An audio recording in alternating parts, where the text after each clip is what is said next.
নমস্কার, আমি শ্রাবণী মজুমদার বলছি। আমি আপনাদের আজকে একটি রান্না করে দেখাবো আদা রসুন ছাড়া চিকেন। তো চলো আমার রান্নাঘরে। আমাদের কি কি রান্না হবে, প্রথমে রয়েছে এখানে 1.5 কেজি চিকেন, তারপরে রয়েছে আলু, পেঁয়াজ কাটা, টমেটো কাটা, হলুদ, লঙ্কার গুঁড়ো আর লাগছে চিকেন মশলা।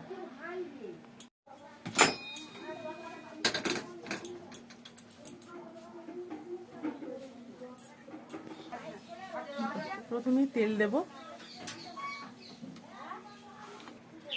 তেল গরম হয়ে গেছে। এবারে কড়াইতে আমি আলু ছেড়ে দেবো। আলুগুলো একটু লাল লাল করে ভেজে নেব। আলু ভাজা হয়ে গেছে, এবারে তুলে নেব।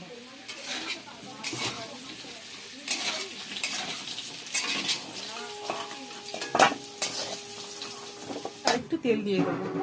তেলটা একটু গরম হলে তারপরে পেঁয়াজগুলো দিয়ে দেবো। প্রথমে দেবো 2টো তেজপাতা, তারপরে পেঁয়াজগুলো দিয়ে দেবো, পেঁয়াজ আর কাঁচা লঙ্কা। মাংসতে দেবো টমেটো, লঙ্কা গুঁড়ো, দেবো হলুদ গুঁড়ো। এবারে দেবো চিকেন মশলা,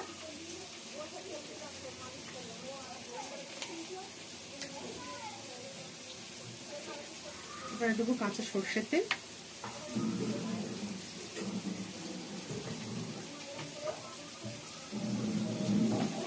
এটাকে মাখিয়ে নেব।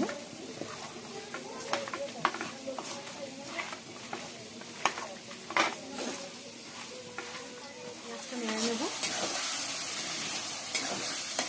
এরপরে মধ্যে চিকেনটা দিয়ে দেবো। ম্যারিনেশন চিকেনটা দিয়ে দেবো।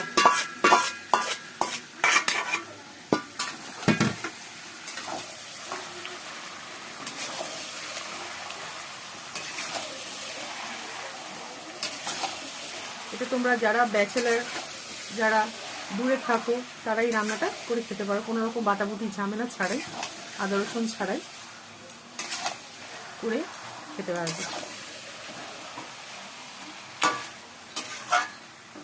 এটা কিছুক্ষণ ঢাকা দিয়ে দেবো, তারপরে ফিরে আসছি কিছুক্ষণ। 5 মিনিট পর আমি আবার ঢাকনাটা খুলে দেখব। মিডিয়াম টু হাই ফ্লেমে রেখেছিলাম।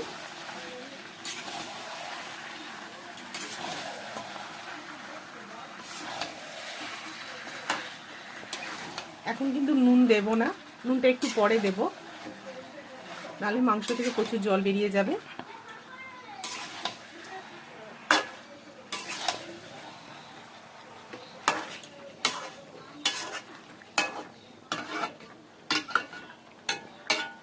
দশ মিনিট একটুখানি ঢাকা দিয়ে রেখে দেবো। 10 মিনিট পর চলে আসলাম।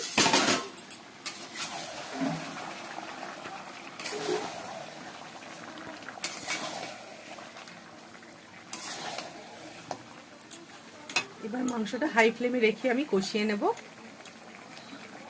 আর আমি ঢাকা দেব না।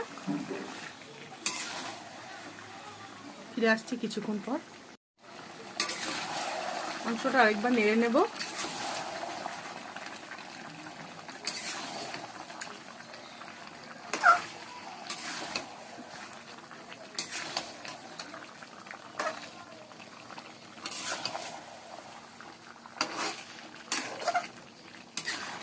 এবার আলুগুলো দিয়ে দেবো।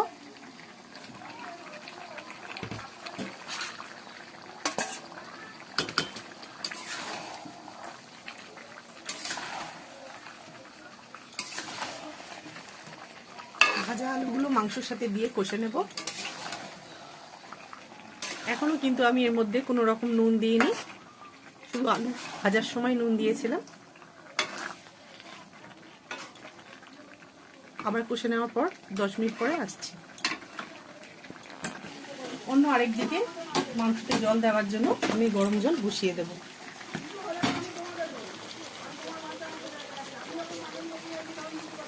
আবার চিকেনটা একবার নেড়ে নেব।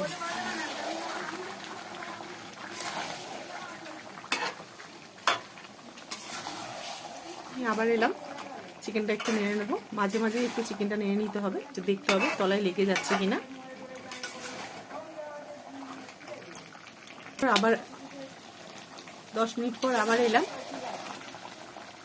বারবার কিন্তু নেড়ে দেখে নিতে হবে তলায়, যাতে চিকেনটা লেগে না যায় মাংসটা।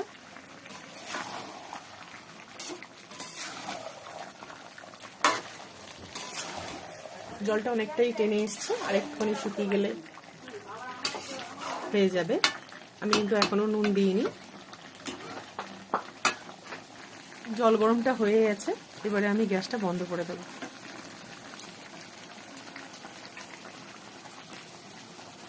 মাংসতে এবারে আমি নুন দেব।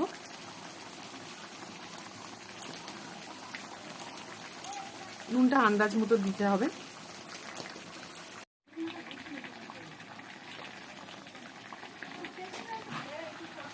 চিকেনটা অনেকটাই দেখো শুকনো হয়ে গেছে জলটা। এই পর্যায়ে আমি তার মাঝখানে 2-3 বার নেড়ে নিয়েছি। তার এই পর্যায়ে গরম জলটা দিয়ে দেবে। বেশি দেবে না, অল্প করে দেবে।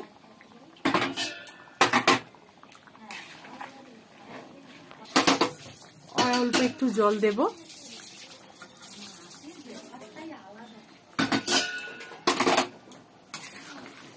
ব্যাস এইরকম থাকবে।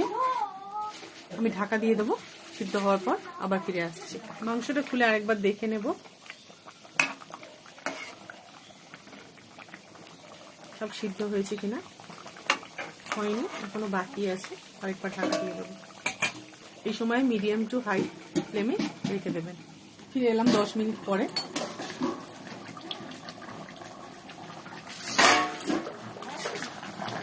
দেখুন বন্ধুরা, জলটা অনেকটাই টেনে গেছে। আমি এই পর্যায়ে নামিয়ে নেব, কারণ আমাদের একটু ঝোল ঝোল খেতে পছন্দ করে। আলু সিদ্ধ হয়ে গেছে। নুনটা চেখে আপনাদের পছন্দ মতো দিয়ে দেবেন।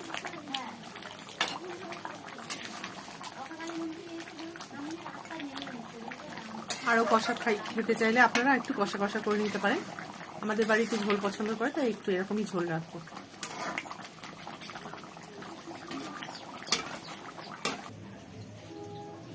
দেখুন কিছুক্ষণ পর কেমন হয়েছে রান্নাটা, দেখাচ্ছি আমি। এবারে আমি খেতে দেব। খেতে দিচ্ছি। কেমন হয়েছে খেয়ে জানাবে বন্ধুদের।